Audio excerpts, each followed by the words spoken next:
Good morning बच्चों। Chapter 15 नदी की आत्मकथा जो हम पढ़े थे उसका जो आधा पढ़े थे आज हम आगे पढ़ेंगे। तन बहना मेरा स्वभाव है, बहते बहते मैं वाराणसी पहुंचती हूँ। वाराणसी को लोग काशी भी कहते हैं।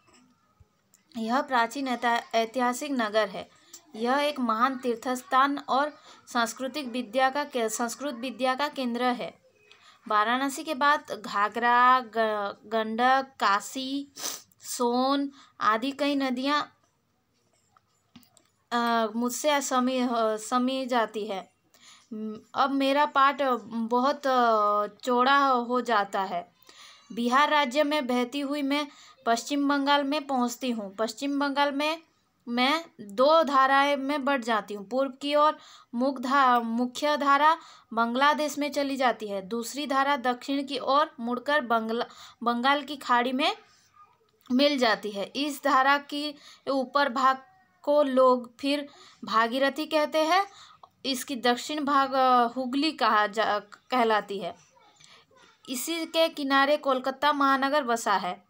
कितनी अजीब बात है कि भारत की प्रमुख नदी होते हुए भी मेरा एक नाम नहीं है। उद्गम से निकलकर मुहान तक मेरे कई नाम पड़ गए हैं। यह भारतवासियों का विभिन्न इच्छाएं और को व्यक्त करता है। इसीलिए मैं भारत की सबसे पवित्र नदी मानी जाती हूँ। गोमुख से हरिद्वार तक मेरा जल चांदी जैसा चमकता है। मेरे धारा में पड़ा सिक्का भी दूर से दिखाई जाता है, लेकिन मुझे दुख है कि कानपुर के बाद मेरा जल गंदा हो जाता है। क्या है बच्चों? गंगा नदी का स्वभाव क्या है? वो निरंतर बहना है। वो बहते बहते कहाँ पहुँचती है? वाराणसी पहुँचती है। किसके बाद वाराणसी पहुँचती है? कानपुर के पास, वो इलाहाबाद के पास, बाद वो वाराणसी पहुँचती है। वाराणसी को क्या कहते हैं? काशी भी कहते हैं। यह एक ऐतिहासिक नगर है। वहाँ क्या क्या होता है? बहुत ही तीर्थस्थल है, मतलब तीर्थस्थान है, और संस्कृत विद्या का केंद्र है। वहाँ पर संस्कृत विद्या दिया जाता है। वाराणसी में कौन कौन से नदी आकर उससे मिले हैं? घाघरा, गंडक, कोसी, सोन, ये नदियाँ आकर वो गंगा नदी में मिल जाती है। और उसका जो नदी है बहुत और भी चौड़ा हो जाता है। बिहार राज्य में बहती हुई वो दो हिस्सों में बढ़ जाती है। पश्चिम बंगाल पहुंचती है और दो हिस्सों में बढ़ जाती है। बिहार से वो कहाँ पहुंचती है? पश्चिम बंगाल। पश्चिम बंगाल में वो दो हिस्सों में बढ़ जाती है। एक जाता है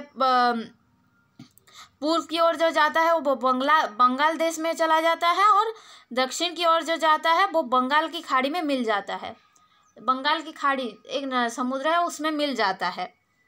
इस धारा के ऊपर भाग के लोग फिर भागीरथी कहलाते हैं।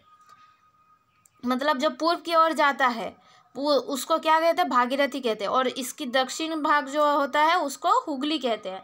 मतलब गंगा नदी का पूर्व का भाग को भागीरथी फिर से कहने लगते हैं, और पश्चिम के भाग जो दक्षिण की ओर जो जाता है उसे क्या कहते हैं? हुगली कहते हैं।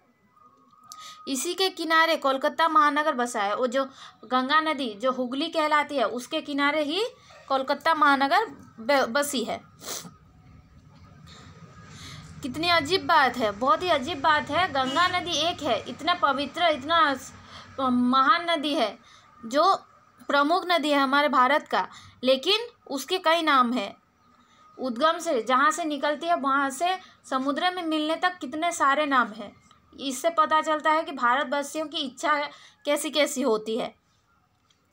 इसीलिए मैं भारत की सबसे पवित्र नदी मानी जाती हूँ। वो भारत की सबसे पवित्र नदी है। गोमुख से वो हरिद्वार तक जब आती है उसके जल इतना स्वच्छ होता है कि एक सिक्का भी दूर से दिखाई दे जाता है।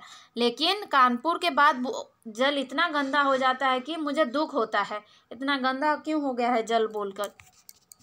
मुझे प्रसन्नता है कि लोग के ध्यान अब इस गंदगी की ओर आ गया है। भारत सरकार ने मेरे इस जल को शुद्ध करने का बीड़ा उठाया है। सरकार का एक पूरा विभाग इस काम में लगा है।